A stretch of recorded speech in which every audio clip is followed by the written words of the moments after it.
Tree Crossing is the safe, connected, and fun way to share family trees. It provides your family with an opportunity to explore all the wonderful research and family data that you've been collecting over the years.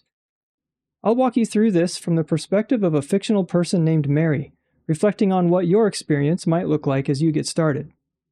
Mary happens to use RootsMagic for her family tree, but other tools work just as well, such as AncestryQuest or Legacy Family Tree. Pennington is her married name, but you can see here Mary has been working on her Myers family line, and this is the tree she wants to share with her family.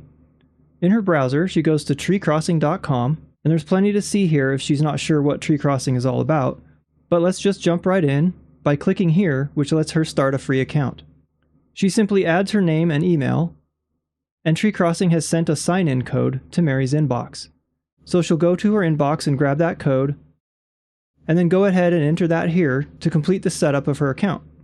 Mary doesn't need to remember any passwords. She'll only ever need to use these codes when she signs in from a new device. Now she is signed in and has the opportunity to further customize display information about herself. She confirms that and she's ready to upload her tree. Because Mary is using RootsMagic, there is no need to export and upload a GEDCOM. Instead, she will install the Tree Crossing Sync app, which reads the data from her genealogy program on her computer. Tree Crossing Sync is in the Microsoft Store for those using Windows and is available as a download for the Mac. On Windows, when Mary clicks here, the browser will show this dialog asking if it's okay to open the Microsoft Store, which is perfectly harmless, so she goes ahead and clicks open. Here she sees Tree Crossing Sync, and she clicks Install. Once that is ready, she sees the button change to Open.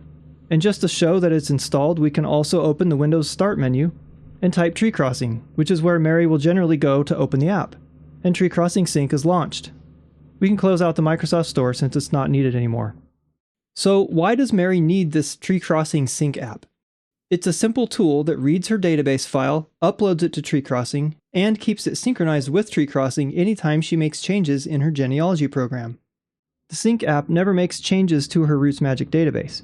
This is a much better approach than having to export and upload a file because it's less hassle, it can upload photos and documents that are referenced in her database, and it allows her to choose which living people should also be included, which we'll see here shortly. So let's get going on this. The Sync app first needs Mary to sign in. She could sign in again using her email and get a code that way, but if she goes back to the website where she kicked off the installation, notice that there is a code she can use already available for convenience. She copies that and pastes it into the Sync app. She's now signed in, and the app immediately detected an available RootsMagic file that can be uploaded. If her tree is not shown, she can also use Add a Tree Not in this list, which lets her find the file wherever it's kept on her computer, such as a separate hard drive. At this point, she simply clicks on her tree and sees general details about it, including the number of people in the tree and the last time her RootsMagic file was updated, so she knows this is definitely the tree she wants. Mary will now configure a few things in order to begin the upload. She clicks Setup Sync, and she can see a helpful description of what data is actually going to be uploaded. In a nutshell, her tree in RootsMagic has both living and deceased individuals in it. This is important because as she shares with living family, her tree should include them so family will know how they're connected. However, Mary knows that privacy is important, so she can see here that only basic information about living people is uploaded. Details that could risk a privacy issue, such as birth date, as well as anything marked as private in RootsMagic, are not uploaded. Living people means anyone that was born or estimated to be born in the last 110 years. If she has more questions about specifics here, clicking Learn More provides further detail to help her know what to expect with how her data is handled. Over in the Sync options, she can even choose exactly which living people to include. By default, Tree Crossing selects everyone closely related to Mary. She can actually add or remove everyone from this list, which means data on those individuals will never be uploaded to Tree Crossing. Mary is super grateful for this capability because it means she does not have to create a separate tree just for managing what's okay to upload with her online service. In fact, that would defeat the purpose of making it easy for her. She just wants to focus on her tree and not have to juggle variations of it for online sharing. The decision she's making about living individuals at this point is simple. This is about whether to upload or not. Keep in mind, only she can see whatever is uploaded. Which people are visible to others she shares with is a decision she will make later. Okay, Mary is happy with the default selection, so she clicks Done. Here you can see that she can include photos and documents that she has added to people in her RootsMagic database.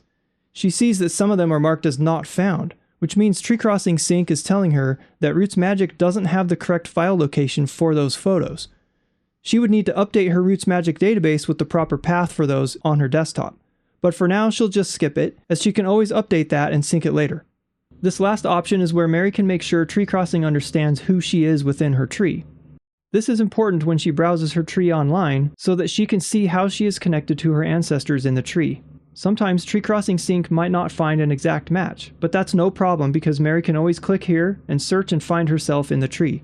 But it was correct by default, so she's good to go. She can also choose to include her birth date as a convenience here, which is a decision she can make for herself.